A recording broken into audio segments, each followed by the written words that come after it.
Friends, welcome back to my channel. আমি সঞ্চিতাস লাইফস্টাইলে তোমাদের সবাইকে স্বাগত জানাচ্ছি। তোমরা সবাই কেমন আছো? আমি সকালবেলা উঠে পড়েছি। আমার না খুব ঠান্ডা লেগেছে, কাশি হচ্ছে, মানে কি বলবো, শরীরের যে কি অবস্থা দেখতে পাচ্ছ তোমরা, ঘেমে নিয়ে বসে আছি। তো শরীরের অবস্থাও ভালো নেই খুব, বাট কাজ তো করতেই হবে, সংসার চলবে না, নাহলে কেউ খেতে দেওয়ার নেই। তো উঠে পড়েছি, লেগে গেছি, উঠে নিজের কাজে লেগে গেছি। প্রচণ্ড গরম লাগছে, একটা গুমোট ভ্যাপসা গরম। তো চলো কি কি কাজ করি তোমাদের সঙ্গে শেয়ার করি, ব্লগটাকে দেখতে থাকো। আর যেটা ডেলি করতে হয়, লাইক কমেন্ট অ্যান্ড সাবস্ক্রাইব করে চ্যানেলটাকে, নতুন বন্ধুদেরকে প্লিজ রিকোয়েস্ট করছি চ্যানেলটাকে আমার সাবস্ক্রাইব করে নাও। তো চলো ব্লগটা দেখি। চলে এসেছি তোমাদের সঙ্গে গল্প করতে। সবার শুরুতে জানলাগুলো খুলে দিলাম। ঘরে একটু রোদ, জল, বাতাস এসব পেলে দেখবে ঘরগুলো ঝলমলে থাকে। আর এই যে এখানে যে গাছগুলো আছে, সকালবেলা যদি জানলাটা খুলে দিই, ওরা যেন একটু স্বস্তির নিঃশ্বাস নিতে পারে। জানলাটা খুলে দেওয়ার পরেই তোমাদের সঙ্গে চলে এলাম গল্প করতে। এই রুমটায় যখন এসেছি ভাবলাম যে এই রুমটাকে একটুখানি পরিষ্কার করে নিই। তো রুমটাকেও পরিষ্কার করে নিলাম। কত কাজ থাকে সারাদিন বলো। প্রত্যেকটা ঘরের কোনায় যদি হাত টাত দিয়ে একটুখানি না নেড়েচেড়ে রাখা হয়, ঘরগুলো যেন পরিষ্কারই করা যায় না। এইখানটাকে নেড়েচেড়ে দিলাম একটুখানি।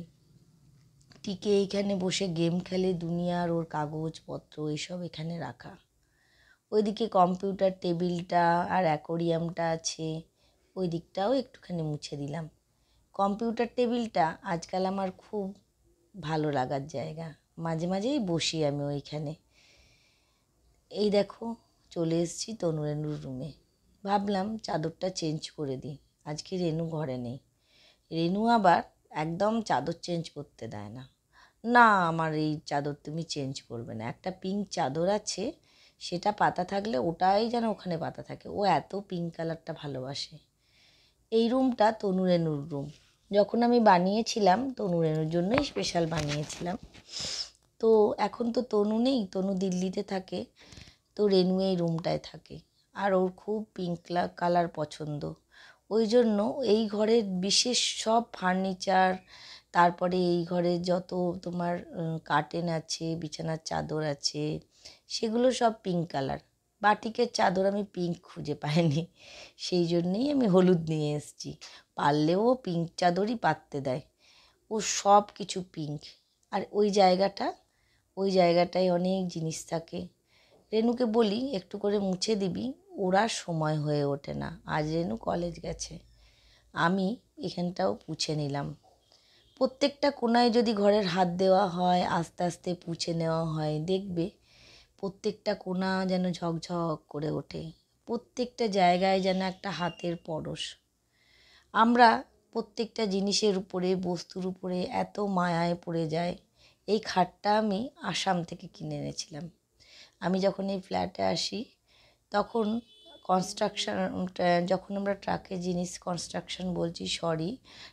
জিনিস লোড করি, অনেকে বলেছিল খাটটা কিনে নেবে, কিন্তু আমার এই খাটটাকে ছাড়তে একদমই ইচ্ছা হয়নি।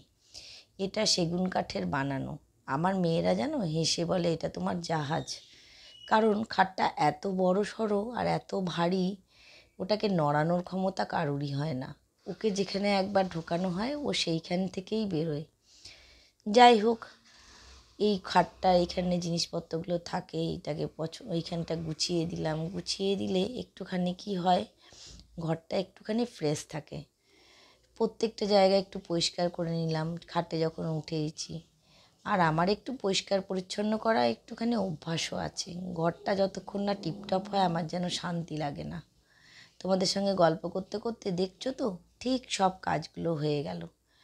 এবারে বালিশের ওয়ারগুলোও চেঞ্জ করে নেবো। খাটের উপরে গিয়ে বসে বালিশের ওয়ারগুলো চেঞ্জ করে নিলাম। আজকালকার জেনারেশনরা খুব ফাস্ট। এরা দেখবে কোনো জিনিসের প্রতি এদের একটু মায়া মমতাটা কম। বিক্রি করে দিয়ে অন্য জিনিস কেনো নতুন ফ্যাশনের। আর আমরা যেন বড্ড সেকেলে, দেখবে আমাদের এই ছোট ছোট খাট বলো, আলমারি বলো, এগুলোর প্রতি কি একটা মানে অন্যরকম মায়া। না, এটাকে কিনেছিলাম, এটা আমার একটা স্মৃতি থাক। একটা চাদর, এটা আমার স্মৃতি থাক। মানে অনেক জিনিস দেখবি ঘরে এরকম আমরা আটকে রেখে দিই যে না এটা আমার স্মৃতি, এটাকে আমি ফেলবো না।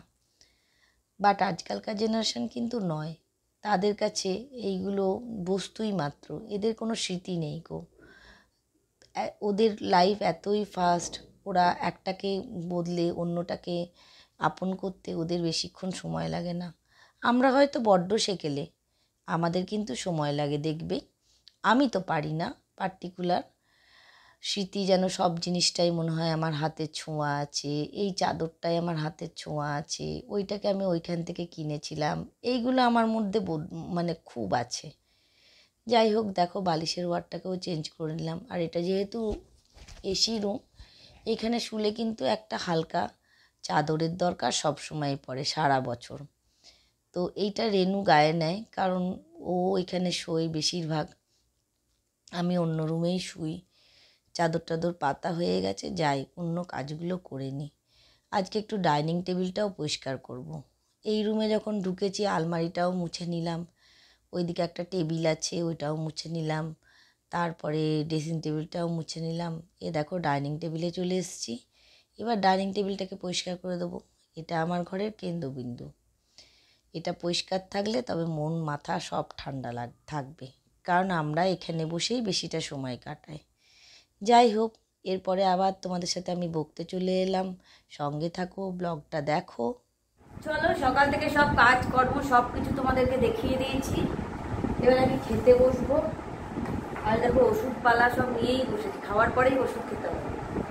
তো ঠিক আছে, যদি আজকের ব্লগটা তোমাদের ভালো লাগে, আমি না ডাইনিং টেবিলেও তোমরা একটা ফানি জিনিস জানো, এটা তোমাদেরকে জানাচ্ছি। আমি আর পারছি না, কাজ করে করে আমি ক্লান্ত, মরে যাবো। যাই হোক, একটা ফানি জিনিসটা কি সেটা আজকে বলেই দিই, হ্যাঁ রিভিল করবি, জানি না তোমরা বুঝতে পারো নাকি। একটা ফানি জিনিস হচ্ছে, আমি ডাইনিং টেবিলেও বাবু হয়ে বসে ভাত খাই। আমি পা ঝুলিয়ে বসে ভাত খেতে পারি না, মাটিতে বসে ভাত খেতে আমার বেশি ভালো লাগে। তো ডাইনিং টেবিলটা আছে, আবার কোথায় মাটিতে গিয়ে বসে খাবো, তো আমি ডাইনিং টেবিলের উপরে বাবু হয়ে বসে ভাত খাই। তো এটা আমার কিন্তু মানে স্বভাব, এটা আমি বদলাতে পারিনি, জানি না ভবিষ্যতে বদলাতে পারবো না, কারণ বাড়িতে গেলে আমার খুব খেতে অসুবিধা হয়, মনে আমি ডাইনিং টেবিলের উপরে বাবু হয়ে বসি। ইভেন আমি যখন এমনিও বসে থাকি, এই ডাইনিং টেবিলের মধ্যে আমি যখন বসি, আমি কিন্তু বাবু হয়েই বসি, পা ঝুলিয়ে বসতে আমার খুব কষ্ট হয়। তো চলো, সবাইকে অনেক অনেক ভালোবাসা জানিয়ে আমি আমার ব্লগটা শেষ করলাম। আই হোপ তোমাদের ভালো লাগবে, আর যদি ভালো লাগে তাহলেও লাইক করবেন আর সাবস্ক্রাইব করো চ্যানেলটাকে, আর না লাগলেও এই দিদিটাকে বা বোনটাকে, বা কেউ যদি মেয়ে ভাবো, কেউ যদি বৌদি ভাবো, কেউ যদি মানে কিছু ভি ভাবো, সাপোর্ট করার জন্য চ্যানেলটাকে সাবস্ক্রাইব করে। ওকে, বাই।